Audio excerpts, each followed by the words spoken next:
Well, hi YouTubers, okay, I'm back with a Physics by 100 books, and it's Thursdays in the Park by Hilary Boyd. Here we go. One Thursday in autumn, Jeannie meets Ray in the park, and a chance meeting blossoms into a friendship. They talk, laugh, share hopes and secrets and heartbreaks. They offer each other a second chance at life and love. But will they have the courage to take it? Right. As autumn leaves fall, a love affair blossoms. Okay. Now, this is her first debut novel, by the way. It came out a few years ago. And I remember this because they're talking about, basically, they kind of put it down as granny porn, okay? Granny porn, alright? So, women 60 upwards basically enjoying life and having sex. Okay, great, fantastic, who cares, okay? But anyway, so, Jeannie meets Ray, and it's just really, basically, Jeannie is in an unhappy marriage with George. They haven't had sex in 10 years, or made love, or been intimate, or even touched each other in a way the couple should. And they even sleep in separate bedrooms, and the lover's gone, basically. The lover's totally gone. But then she meets Ray, and they click and connect, and she ponders an affair, and her friend, okay, her friend is really, she's like, do it, and then later on she's like, don't do it, but whatever, okay. But this is an example, okay, of this page 27, okay. This is when Jeannie, who owns a shop which her husband bought for her, to keep her active and happy and all that, because he's not a bad person, he's just got his own issues he needs to work on, okay. Here we go. This is over breakfast. I meant that instead of getting a weekend place, we should sell up and move to the country, live there. What? Jeannie was stunned. Sell this house? Are you serious?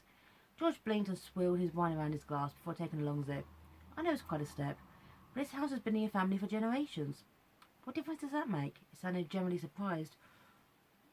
What country? Where? Jeannie didn't know where to start. It was totally out of the blue. George had been living in a rambling Highgate house when she first met him in the 70s. But then he was camping on the sofa in what he called the morning room amongst his deceased Uncle Raymond's books and paraphernalia, not having a clue how to proceed. It had been Jeannie who'd taken it by hand, packing away the heavy Victorian furniture in the attic, and bringing the house into the 20th century with bright paint and modern fabrics. Despite her own reservations, Jeannie had always thought George loved living there. But there's a shop, I can't leave that. Jeannie went on, still in shock from her husband's announcement. Why, you retire when you're 60, won't you? Any time now, he grinned. Retire? Jeannie, you're 60 next month. People retire at 60. Women, anyway. You always said what a nightmare the shop is. How tired it makes you. I've been retired for years, Joy pointed out reasonably. Jeannie got up and began pacing the tiles, her supper forgotten. Oh, it was actually over supper, not breakfast. For heaven's sake, George, 60 is no wage these days. Anyway, it should be my decision when I pack it in, not yours, she glared at him. I'm not deciding anything. Calm down, won't you, old girl? George shook his head in bewilderment. I thought you'd like the idea. It's only a discussion. You always say you love the country. Stop calling me old girl. You know I hate it, she snapped. Now, he calls her old girl quite a bit during the book. Towards a term of endearment, but she hates it. The problem is, though, is this. Now, Jeannie is really passive. She's not happy. But the thing is, everything she's ever had in her life seems to be kind of given to her. You know, she has this daughter called Chanty, what the hell's the name is that? And she's so not happy, but the thing, she acts like a martyr to the cause. You know, it's kind of hard to feel any kind of sympathy for her. It's, will I sleep with Ray? Won't I sleep with Ray? Do I stay with George? Won't I? It's kind of like, for God's sake, just get your goddamn head in gear and sort yourself out. So, acting like a martyr. Okay. And there's this bit coming up, which is never even explained after this chapter, but it really absolutely insulted me. Let me stick it out. Alright, this bit. So, Ray is friends with Alex, friends with Jeannie. They meet up with Ray's grandchild. They all go to the park together, have a little coffee afterwards. It's nice, you know. And then chanting Alex. Alex is her husband, who's basically is a feckless bastard who's an artist, okay? He's a potential starving artist, okay? So basically, Chanty's the one doing all the work, and Alex is a total dick. Here you go. Chanty and Alex were edgy. Where's Ellie, the granddaughter? It was only 6:30. We put her to bed a bit early. We didn't want her hearing this, Chanty replies ominously. The three of them stood around awkwardly in the sitting room. What's going on? Jeannie's heart was racing. She saw her daughter's mouth twist. Mum, this is difficult. She glanced at her husband, but Alex was staring into space, propped, as always, against the mantelpiece. down on one leg and rubbing one bare foot against the arch of the other. It's about Ellie. She's been talking about a man. No, thought Jeannie, looking immediately at Alex, who refused to meet her eye. She waited. He says this man, she calls him, Way, holds her on his knees, touches her. Jeannie thought she would explode. She sat down hard on the sofa. I don't believe this, she said coldly. She saw the shock register on the daughter's features. Mum? It's lies, Jeannie said flatly. Mum, it's Ellie who said it. Are you saying you don't believe your own granddaughter? Did she tell you this herself? She asked quietly. No, she told Alex. Right. She took a couple of deep breaths because she knew she was on the verge of saying things that would never be forgotten.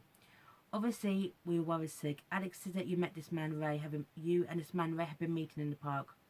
Have you heard it from Ellie? Jeannie interrupted. Trixie Chanty got it at once and watched her daughter's face harden. I'm not going to ask a 2-year-old child to repeat something as upsetting as that. Are you suggesting Alex made this up? Right, first of all, the thing about Ellie in this book. Now, first, okay, give you an example, okay. My family is huge, okay, and I'm one of the youngest of my generation, okay. My mum is one of 8, alright. My father was one of 4. I myself am one of 4. All my siblings have 2 or more children, okay. So, and I babysat growing up, alright. I know the vocabulary of 2-year-olds. It's nothing like this book. 2-year-olds have quite limited vocabulary, but the stuff that Ellie comes out with is way too advanced. She basically can pretty much have deep, meaningful conversations, where most 2-year-olds are kind of struggling to form coherent sentences. They're putting words together, okay? But no, Ellie can basically do full sentences, but dropping words like she calls her grandmother Gin, because it's cuter. Yeah, right, okay? And secondly, no one calls her out on this lie, okay? No one.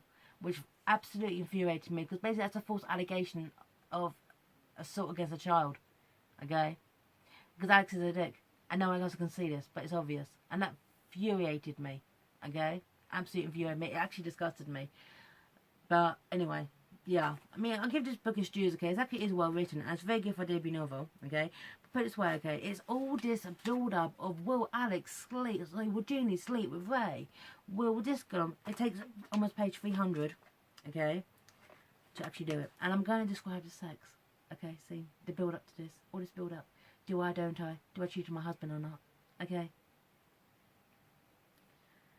The room was bathed in soft evening light. As she sat down on the bed, Ray knelt in front of her. He kissed her softly on the lips, her hands slipping the straps from her shoulders and moving down across her naked breast. Her body, his touch was light, barely brushing her skin, but so sensuous and emotionally charged that she could hardly breathe.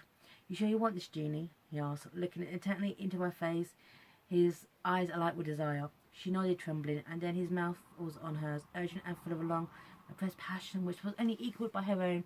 They sank back onto the bed and reaching for each other, giving and receiving the caresses of which she'd hardly ever dared dream. And their lovemaking was beyond anything she had imagined. Now, one thing I find a bit hypocritical, okay, is the whole idea of this book is a 60-year-old woman basically going out enjoying life, and this is basically was billed as granny porn. Now, trust me, okay, if you're going 60-year-old women having sex, kudos, okay, but they could have given us a little bit more of that. The sensual in their love making. Piss off.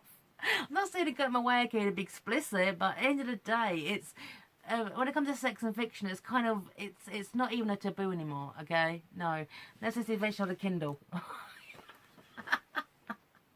So, and it gets worse from there, and then it's more than 100 pages of will I or won't I? Do I cheat or do I stay or do I go? And she's such a goddamn martyr to it, honestly. Anyway, for debut novel as well written, I'll give it that. But I was like, a lot of time I was like, just acting like a goddamn doormat. Okay, fine, spoiled territory here, okay? The book came out years ago, it's fine. So, Jeannie confesses her affair, but she stays with George, and she moves to the country. George has depression due to an event in his past, which he's struggling to deal with. But he's struggling to get over it, but that's what depression is. Jeannie is not happy. And it's kind of like you're acting like a martyr to the cause here. Okay, you're a martyr here, and it's not working. So I was infuriated with this. It was like, it took 100 pages to actually really get anywhere. So, anyway, this is Thursdays in the Park by Hilary Boyd. Okay, there you go. Check it out if you want. Anyway, 5,100 books is sign off. And bye now.